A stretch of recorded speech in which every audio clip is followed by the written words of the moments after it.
มาพบกันกับ Econ Index วันสุดท้ายส่งท้ายปี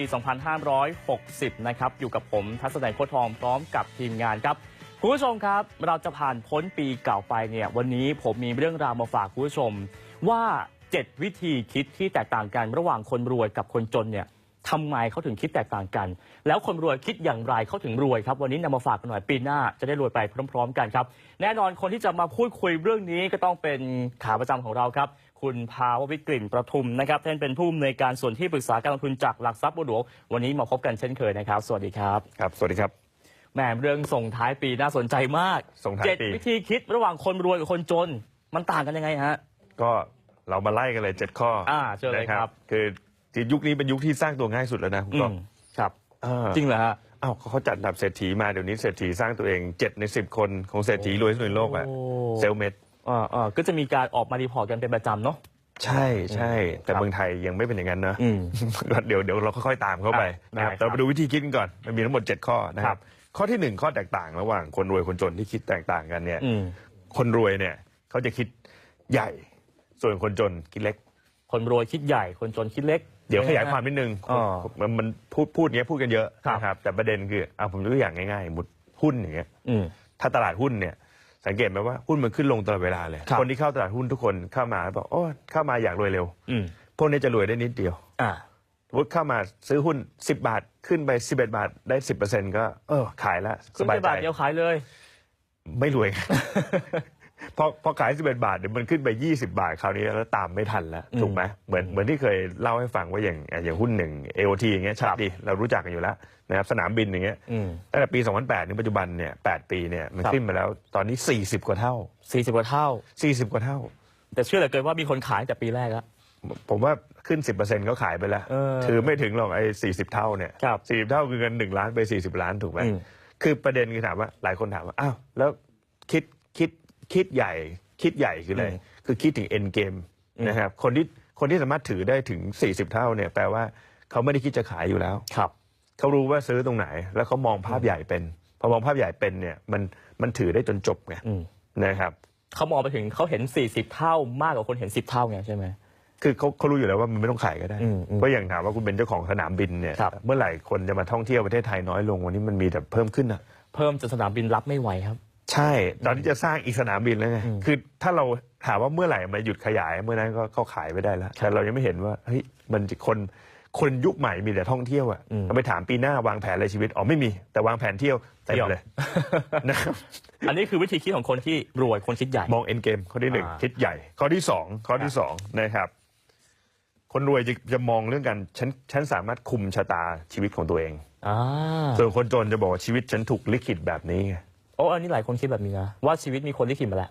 ใช่แต่ก่อนผมคิดแบบนี้นะครับคือแต่ก่อนก็คิดว่าเฮ้ยมันต้องไปดูหมอ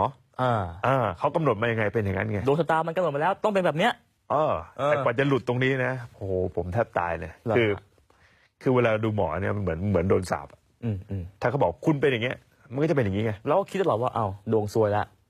ดวงตกเขาบอกว่าปีนี้คุณซวยเดี๋ยวคุณจะซวยเพราะคุณจะมองหาแต่สิ่งซวยๆครับพอคุณซวยคุณก็จะคอนเฟิร์มว่านี่ซวยจริงปีนี้ซวยนี่ก็ซวยต่อไปแล้วจะหลุดจากตรงนั้นให้เราเป็นคนกำหนดตัวเองยังไงได้มั่งฮะก็คือเวลาเรามองเนี่ยสมมติถ้าเรามองว่าเฮ้ยปีนี้จะแย่เราจะมองแต่สิ่งแย่แต่ถ้าเราบอกเรากำหนดชีวิตตัวเองเนี่ยเรามองหาแต่สิ่งที่มันเป็นโอกาสเป็นสิ่งที่ดีไงนะครับคือผมว่าตัวเรามันเหมือนเอาตัวอย่างง่ายๆนะสมมติคุณเอาเปรียบเทียบง่ายๆสุดเรื่องร่างกายแล้วกันการลดน้ำหนักอย่างเงี้ยถามว่าบางคนก็แบบโหนี่เกิดมาหุ่นดีมันไม่มีคนมาเกิดมาหุ่นดีถูกไหมใช่มันคือเรานั่นแหละเป็นคนกำหนดเราต้องออกกำลังกายดีถ้าคุณจะหุ่นดีคุณก็ไปวิ่งกับพี่ตูนถูกไหมถามว่าเฮ้ยมันแค่นี้เองแต่หลายคนบอกโอ้โหผมเกิดมาอ้วนกดมาอ้วนก็ผอมได้ถูกไหมรวยจนก็เหมือนกันอันนี้ตัวอย่างอันนี้ขอไปไวหน่อยนะฮะข้อ3ครับข้อที่3เนี่ยคนรวยจะมองทุกอย่างเป็นโอกาสนะครับส่วนคนจนจะมองทุกอย่างเป็นอุปสรรคสมมติโจทย์เดียวกันเนี่ยโจทย์เดียวกันมาเห็นเลยเนี่ยว่าวันนี้จริงๆตลาดหุ้นชัดถ้าสามารถถ้าเมื่อกี้ถ้าซื้อ AOT แล้วขึ้น40 เด้งเนี่ยคุณต้องซื้อตอนปิดสนามบินปิดสนามบินมีแต่คนขายหุ้นสนามบินถูกไหมเอาทุกวิกฤตเนี่ยคนขายหุ้นหมดเหมือนที่บอกอย่างปตท2 ปีที่แล้ววันนี้ขึ้นมาเป็นเด้งแล้วนะครับตอนน้ำมันแย่มีแต่ พูดง่ายทุกคนขายหมด ครับ ถ้าคุณมองเป็นโอกาสคุณซื้อเนี่ยคุณรวยได้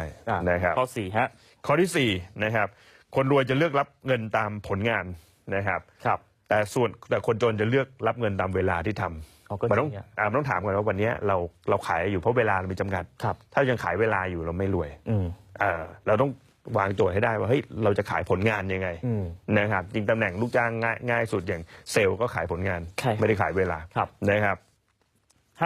ข้อ5นะครับคนรวยจะสนใจรายได้จากทรัพย์สินแต่คนจนจะสนใจรายได้จากการทำงานนะครับไม่อย่างแรกทุกคนได้เงินเดือนอยู่แล้วนะครับในตอนแรกแต่เงินเดือนเนี่ยมันต้องเปลี่ยนเป็นทรัพย์สินเช่นเปลี่ยนเป็นหุ้นเปลี่ยนเป็นที่ดินเปลี่ยนเป็นสิ่งก็ได้ของที่มันมีมูลค่าเพราะเงินเดือนไม่เพิ่มสิ่งที่เพิ่มเป็น10 เท่า100 เท่าขึ้นมาได้มันคือทรัพย์สินทั้งหมดถูกไหมครับถูกต้องครับข้อที่6นะครับคนรวยจะเรียนรู้สิ่งใหม่ตลอดเวลาส่วนคนจนจะบอกว่าผมแค่นี้ความสามารถผมแค่นี้ก็คือไม่เรียนไม่เปิดรับไงจบไม่เปิดรับมันจบแล้วมันไม่มีอะไรใหม่ๆก็ในชีวิตไงถูกไหมครับข้อสุดท้ายโอ้โหปิดท้ายปีนะครับคนรวยเนี่ยทำงานเพราะรักเป็นปัจจัยหลักส่วนคนจนทำงานเพราะเงินโอ้ฟังแล้วมันเจ็บปวดมากเลยนะสุดๆฮะไม่แต่ว่าถามว่าทุกคนเริ่มต้นก็ต้องทำงานเพราะเงินก่อนก็อยากได้เงินก็ต้องทำใช่แต่มันต้องวางเป้าไงอย่างคนที่ทำงานเพราะรักมันไม่ใช่งานแรกสมัครแล้วรักเลยไง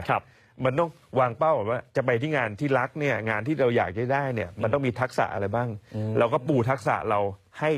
ห้ไปถึงตรงนั้นแล้วเดี๋ยวงานนั้นเนี่ยมันจะมาหาเราเองโอ้โหฟังแล้วแบบจี๊ดนะจี๊ดมากฮะใช้ได้สุดท้ายก็ต้องวางแผนแหละสรุปเลยฮะ7 ข้อนี้ถ้าทำได้รวยใช่ไหมครับใช่ปีหน้าโอกาสมาแล้ว2018ปีแห่งสุดยอดบับเบิ้ลมันจะสดใสกว่านี้ไหมครับตลาดหุ้นไทยผมว่ามันคือมันไปต่ออยู่แล้วแหละแล้วมันบับเบิ้ลมหาศาลด้วยผมว่ามันเข้าสู่บับเบิ้ลก็คือยุคฟองสบู่แล้วโอกาสมีอยู่แล้วไงแล้วมันเปิดเฉพาะคนที่รู้เรื่องเพราะเวลาฟองสบู่มันขึ้นลงเนี่ยไอ้คนมันเหมือนโดนเขย่าใครรู้ไม่จริงเจ๊งหมดนะครับ